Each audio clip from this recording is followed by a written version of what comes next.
നമുക്ക് പുതിയൊരു ക്ലാസ്സിലേക്ക് കടക്കാം. കഴിഞ്ഞ ക്ലാസ്സുകൾ നിങ്ങൾ കണ്ടു എന്ന് കരുതുന്നു. തീർച്ചയായിട്ടും കഴിഞ്ഞ ക്ലാസ്സിൽ നമ്മൾ വരച്ചത് ഇതായിരുന്നു. വാനിഷിങ്ങിനെ കുറിച്ചാണ് നമ്മൾ പഠിച്ചത്.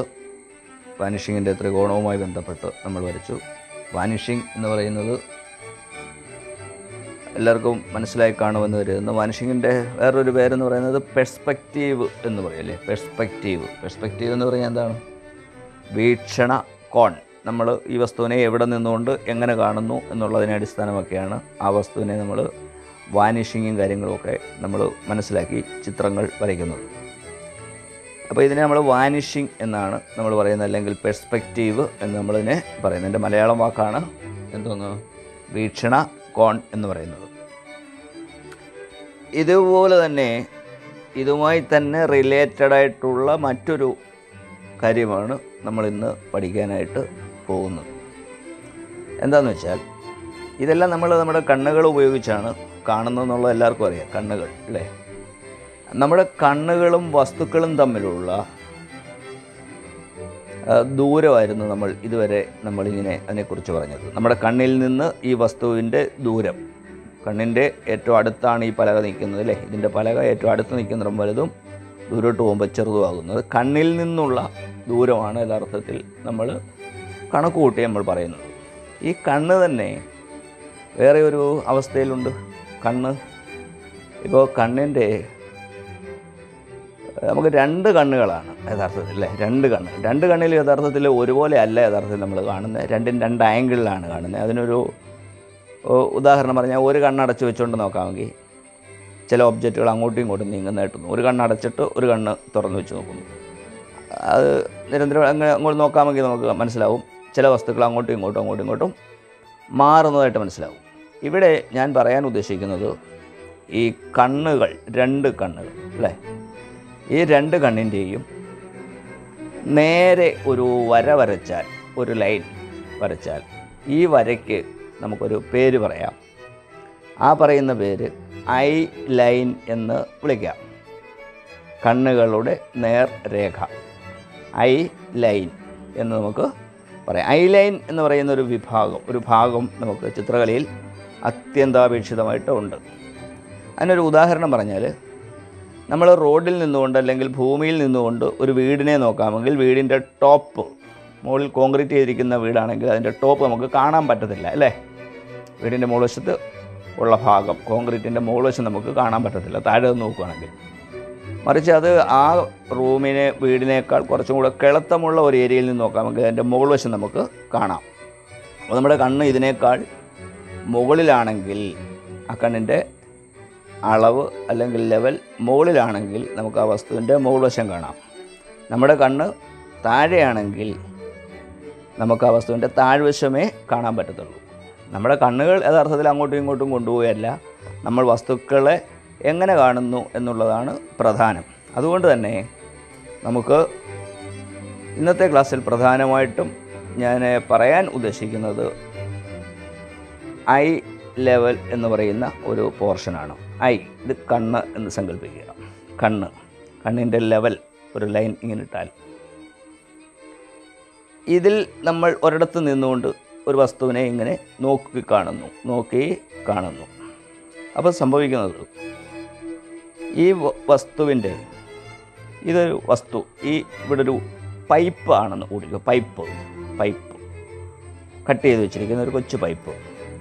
ഈ പൈപ്പിൻ്റെ രണ്ടഗ്രങ്ങളും ഇങ്ങനെ വളഞ്ഞിരിക്കും. ഒന്ന് മുകളിലേക്ക് വളഞ്ഞിരിക്കും, ഒന്ന് താഴേക്ക് വളഞ്ഞിരിക്കും. നേരെ കട്ട് ചെയ്ത് വെച്ചാൽ 90 ഡിഗ്രിയിൽ ആണ് അത് കട്ട് ചെയ്തിരിക്കുന്നതെങ്കിൽ ഇങ്ങനെ നോക്കിയാൽ ഈ പൈപ്പിൻ്റെ ഒരു കാരണവശാലും മുകളിലത്തെ ഉൾവശം നമുക്ക് കാണാൻ പറ്റില്ല, താഴ്വശത്തെ ഉൾവശവും നമുക്ക് കാണാൻ പറ്റില്ല. മറിച്ച് ഈ പൈപ്പ് കുറച്ച് താപ്പോട്ട് ഇറക്കിയാണ് വെക്കുന്നതെങ്കിൽ, ഐ ലെവലിൻ്റെ അവിടെ നിന്ന് കുറച്ച് താപ്പോട്ടാണെങ്കിൽ, ഒരുപക്ഷെ ഐ ലെവലിലാണെങ്കിൽ പോലും ഇവിടെ ഇങ്ങനെ നിൽക്കത്തുള്ളൂ. ഐ ലെവലിൽ നിൽക്കുകയാണെങ്കിൽ അത് ഒറ്റ ലൈനായിട്ട് മാത്രമേ പൈപ്പിൻ്റെ ടോപ്പ് നമുക്ക് കാണാൻ പറ്റത്തുള്ളൂ. എന്നാൽ ഈ ഐ ലെവലിനെക്കാട്ടിൽ കുറച്ചും കൂടെ താഴേക്കാണ് മാറ്റുന്നതെങ്കിൽ ആ പൈപ്പിൻ്റെ മുകൾ വശം ഇങ്ങനെ ദീർഘവൃത്താകൃതിയിൽ കാണാൻ പറ്റും.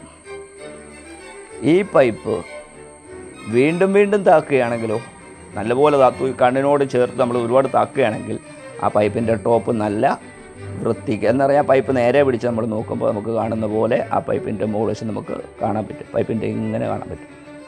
ഇങ്ങനെ കാണുമ്പോൾ പൈപ്പിൻ്റെ അങ്ങേയറ്റം നമുക്ക് കണ്ട് ഇങ്ങനെ ആയിരിക്കും കാണുന്നത്. ഇങ്ങനെ അതിൻ്റെ സെൻറ്ററിൽ ഇങ്ങനെ ഒരു സംഭവം. ഇത്രയേ ഉള്ളൂ പൈപ്പ്. ഇങ്ങനെ ഇരിക്കും പൈപ്പിൻ്റെ ഒരു ഷേപ്പ് അന്നേരം. മനസ്സിലായോ ഞാൻ പറഞ്ഞേ?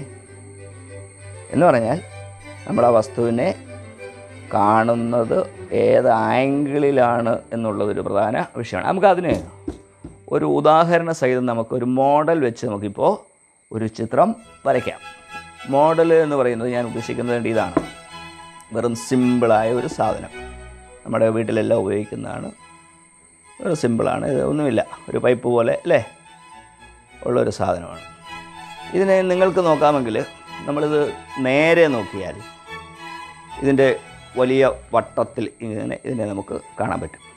മറിച്ച് ഈ വസ്തുവിനെ നമ്മൾ ചരിച്ച് ഇങ്ങനെയാണ് കാണുന്നതെങ്കിൽ നോക്കിക്കേ, ഇവിടം മുതൽ ഇവിടം വരെയുള്ള ദൂരം, ഇവിടം മുതൽ ഇവിടം വരെയുള്ള ദൂരം അതേപോലെ നിൽക്കുകയും എന്നാൽ താഴ്വശവും മുകൾ വശവും തമ്മിലുള്ള ദൂരം അത് ക്രമേണ കുറഞ്ഞ് ഇല്ലാതായിട്ട് അതൊരു നേർരേഖയിൽ വന്നു നിൽക്കുന്നു അല്ലേ? നേർരേഖയിൽ. ഈ നേർരേഖയാണ് യഥാർത്ഥത്തിൽ നമ്മുടെ ഐ ലെവൽ എന്ന് പറയുന്നത്. നമ്മുടെ ഐ ലെവലിലാണ് ഇപ്പോൾ അതിൻ്റെ മുകളത്തെ വക്ക് വന്ന് നിൽക്കുന്നത്. ഇത് വീണ്ടും ഐ ലെവലിൽ നിന്ന് കുറച്ചും കൂടെ മേപ്പോട്ട് മാറുമ്പോൾ എന്ത് സംഭവിക്കും? അത് തിരിഞ്ഞ് വേണ്ട, അവിടെ വളഞ്ഞിരിക്കും. എങ്ങോട്ട് വളഞ്ഞിരിക്കുന്നു? ഇത് മുകളിലേക്ക് വളഞ്ഞിരിക്കുന്നു അല്ലേ? ഇത് മുകളിലേക്ക് വളഞ്ഞിരിക്കുന്നു. അതുപോലെ തന്നെ നമുക്ക് കാണാം, ഇതിങ്ങോട്ട് വരയ്ക്കുമ്പോൾ എന്താണ്? ഇതിൻ്റെ ചുവടായിരിക്കും നമുക്ക് റൗണ്ടിൽ കാണാൻ പറ്റുന്നത്. ഇപ്പോൾ നമ്മൾ വരയ്ക്കാൻ പോകുന്ന ചിത്രം ഇത് എനിക്ക് കണ്ട് ഇങ്ങനെയാണ് അവിടെ മോഡൽ വെച്ച് കഴിയുമ്പോൾ കാണാൻ പറ്റുന്നത്. എന്ന് പറഞ്ഞാൽ ഇതിൻ്റെ ടോപ്പിലെ വക്ക് അല്ലെങ്കിൽ വായ ഭാഗം ദീർഘവൃത്താകൃതിയിലായിരിക്കും. ഇവിടം മുതൽ ഇവിടം വരെയുള്ള ദൂരത്തിനേക്കാൾ വളരെ കുറവാണ് ഈ രണ്ട് ഭാഗത്തെയും ദൂരം എന്ന് പറയുന്നത്. മനസ്സിലാവുന്നുണ്ടോ? അപ്പോൾ അതിനനുസരിച്ചായിരിക്കണം നമ്മൾ ഈ ചിത്രം വരയ്ക്കാൻ പോവുകയാണ്. ഇത് വരയ്ക്കുമ്പോൾ ഇതിന് വേറെ ഒരുപാട് പ്രത്യേകതകളുണ്ട്. ശ്രദ്ധിച്ച് നോക്കിയാൽ അറിയാം. എന്താണ് പ്രത്യേകത? മുകൾവശം വലുതാണ്, താഴ്വശം അത്രയും ഇല്ല അല്ലേ, ചെറുതാണ്. അപ്പോൾ അത് ചെറുതാക്കി നമുക്ക് വരയ്ക്കണം. ഈ മുകളിലേക്ക് വന്നിട്ട് ഇവിടെ ഇങ്ങനെ വളഞ്ഞതിൻ്റെ ഒരു എഡ്ജ് 4 വശത്തും ഉണ്ട് അല്ലേ? അതും നമുക്ക് വരയ്ക്കാം. ഓക്കെ, അപ്പോൾ നമുക്ക് ആ ചിത്രം വരയ്ക്കാം. ആ ചിത്രം വരയ്ക്കുന്നതിന് നമ്മൾ നേരത്തെ പറഞ്ഞിരുന്നത് പോലെ അത് നമ്മളൊരു ജോമെട്രിക്കൽ ഫിഗറിൽ ഉൾപ്പെടുത്തിക്കൊണ്ട് തന്നെ നമുക്ക് ആ ചിത്രം വരയ്ക്കാം. ഞാനിപ്പോൾ 2 വരകൾ വരച്ചിട്ടുണ്ട്, ഒന്ന് മുകളിൽ ഒന്ന് താഴെയായിട്ട്. ഞാൻ ഈ ഉദ്ദേശിക്കുന്നത് ഈ വസ്തുവിൻ്റെ ഉയരമാണ് ഞാൻ ഉദ്ദേശിക്കുന്നത്. ഉദ്ദേശം മാത്രമാണ്, നമ്മുടെ ഉദ്ദേശം മാത്രമാണ്. ഈ ഉദ്ദേശത്തിനനുസരിച്ച് ഈ വലിപ്പത്തിന്, ഈ നീളത്തിനനുസരിച്ചുള്ള വണ്ണം, എൻ്റെ കയ്യിലിരിക്കുന്ന ഒബ്ജക്റ്റിന് നീളം കൂടുതലും വണ്ണം കുറവുമാണ്. അപ്പോൾ അതിൻ്റെ സെൻറ്ററിലൂടെ ജസ്റ്റ് ഒരു ലൈൻ നമ്മൾ തെളിയാതെ വരച്ചിട്ട് മുകളിലുള്ള അളവ് എന്തുകൊണ്ടോ ഇതിനേക്കാൾ എത്ര ചെറുതാണോ ആ അളവ് നമ്മളുടെ മനസ്സിൽ ഒരു കണക്ക് വെച്ചുകൊണ്ട് തുല്യമായി അപ്പുറവും ഇപ്പുറവും കൂടെ നമ്മൾ അടയാളപ്പെടുത്തുന്നു. മനസ്സിലായോ? ആ സെയിം അളവ് തന്നെ താഴെയും നമ്മൾ കൊണ്ടുവരുന്നു. മുകളത്തെ അതേ അളവ് തന്നെ താഴെയും കൊണ്ടുവരുന്നു. എന്നിട്ട് തന്നെ നമ്മൾ ഒരു ചതുരമായി വരയ്ക്കുന്നു. വെറുതെ ഒരു ദീർഘചതുരം, നമ്മൾ നേരത്തെ പഠിച്ചിട്ടുള്ള ഒരു തെളിയാതെ വരയ്ക്കുക. ഇത്രയുമായി കഴിയുമ്പോൾ നമുക്ക് മനസ്സിലായിട്ടുണ്ട് മുകൾ വശം വലുതാണ്, താഴ്വശം ചെറുതാണ്. മുകളിൽ നിന്ന് താഴേക്ക് വരുമ്പോൾ എന്തോ അളവ് ചെറുത് എന്തുമാത്രം ചെറുതാണെന്ന് നമ്മളൊന്ന് മനസ്സിൽ തന്നെ നമ്മളൊന്ന് കണക്ക് കൂട്ടി ആ കുറവ് 2 വശത്തേക്കായിട്ട് കുറയ്ക്കുക. 2 വശം തുല്യമായി കുറയ്ക്കുക, 2 വശവും. അപ്പോൾ ഇവിടുന്ന് ഇത്രയും നമ്മൾ കുറയ്ക്കുന്നു, അതുപോലെ തന്നെ ഇവിടുന്നും കുറയ്ക്കുന്നു. അതിനുശേഷം ഈ ആംഗിളിൽ നിന്ന് ഇതിനെ നമ്മൾ ഇങ്ങനെ ചരിച്ച് തെളിയാതെ വരയ്ക്കുക കേട്ടോ. ഇവിടെ നമ്മൾ തെളിയാതെ വരയ്ക്കുന്നു, ജസ്റ്റ് ഒന്ന് വരച്ച് തെളിയാതെ. ഇപ്പം നമുക്കൊരു മുകളിൽ വലുതും താഴെ ചെറുതുമായ ഒരു ഡിസൈൻ, ഒരു ചതുരത്തിൻ്റെ വേറൊരു പോർഷൻ നമുക്ക് കിട്ടിക്കഴിഞ്ഞു. അപ്പുറം വലുതാണ്, ഇവിടെ താഴ്വശം ചെറുതാണ്. ഇതൊരു ചതുരമാണ്, അളവിൽ വ്യത്യാസമുണ്ട് എന്ന് മാത്രമേ ഉള്ളൂ. അതിനുശേഷം എനിക്ക് കാണാൻ പറ്റുന്നത് ഇതിൻ്റെ ടോപ്പ് ഇപ്പോൾ ചെറിയ ഓവൽ ഷേപ്പിലാണ്. ലെങ്ത് ഈ വണ്ണമെല്ലാം തുല്യമാണ്, പക്ഷേ എൻ്റെ ഓവലുകൾ തമ്മിലുള്ള അപ്പുറവും ഇപ്പുറവും തമ്മിലുള്ള ദൂരം വളരെ കുറവായിട്ടാണ് എനിക്ക് കാണാൻ പറ്റുന്നത്. അതിനനുസരിച്ച് ഇതിൻ്റെ സെൻട്രൽ വരുന്ന അളവ് എന്തുകൊണ്ടെന്ന് നമ്മൾ ഇവിടെ നിന്ന് അടയാളപ്പെടുത്തുക. അപ്പുറവും ഇപ്പുറവും തുല്യമായി അടയാളപ്പെടുത്താൻ ശ്രമിക്കുക, അത് നല്ലതായിരിക്കും. അപ്പോൾ അത്രയും കിട്ടി. ഇതിന് ശേഷം ഇതിൻ്റെ വെളിയിലേക്ക് വക്കം മടങ്ങിയിരിപ്പുണ്ടല്ലോ, അതൊരു ശകലം അല്ലേ, കുറച്ച് ചെറിയതായിട്ട്. അപ്പോൾ അത് ആ വരയ്ക്ക് വെളിയിലോട്ട് നമ്മളൊന്ന് വരച്ച് അടയാളപ്പെടുത്തുന്നു. ഇവിടെ അടയാളപ്പെടുത്തും. ഇങ്ങനെ 4 പോയിൻ്റുകൾ നമ്മളവിടെ അടയാളപ്പെടുത്തി. ഇതെല്ലാം നമ്മുടെ സങ്കല്പത്തിൽ നിന്നുള്ള, നമ്മുടെ അനുമാനത്തിൽ നിന്നുള്ള കണക്കുകൾ മാത്രമാണ്. നമ്മളൊന്നും അളന്നു വരയ്ക്കുകയല്ല കേട്ടോ. നമ്മുടേതായിട്ടൊരു കണക്കെടുത്ത് നമ്മളങ്ങ് വരയ്ക്കുക, അതാണ് ഏറ്റവും നല്ലതും.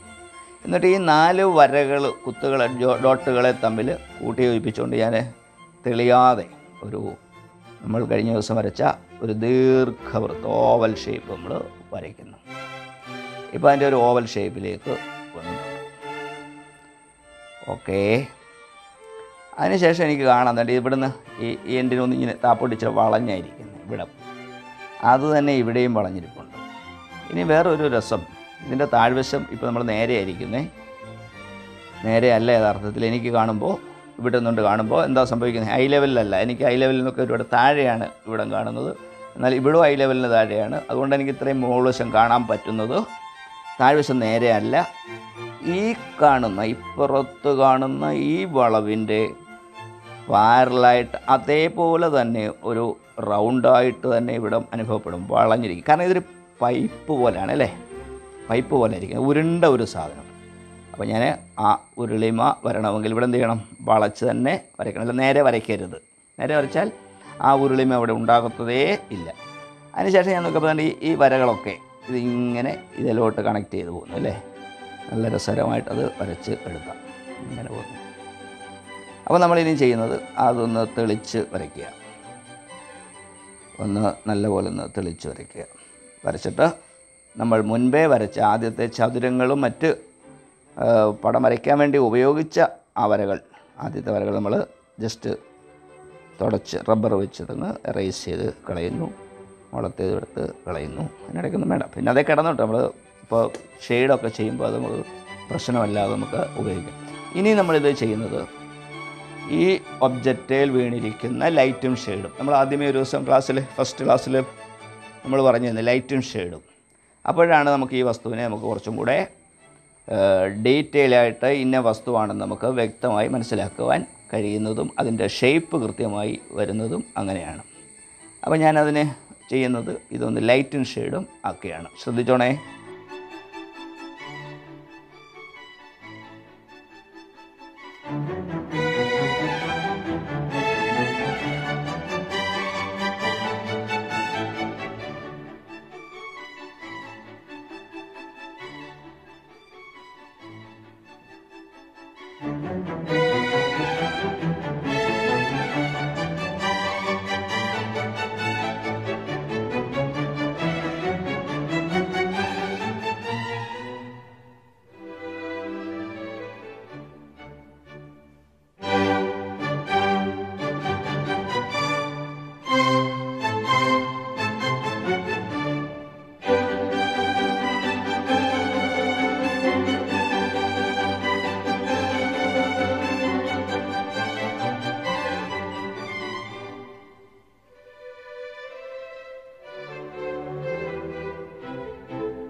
അപ്പോൾ നമ്മൾ ഒരു മോഡൽ വെച്ചിട്ട് എങ്ങനെ നമുക്ക് ചിത്രം വരയ്ക്കാം എന്നിപ്പോൾ മനസ്സിലായി കാണും.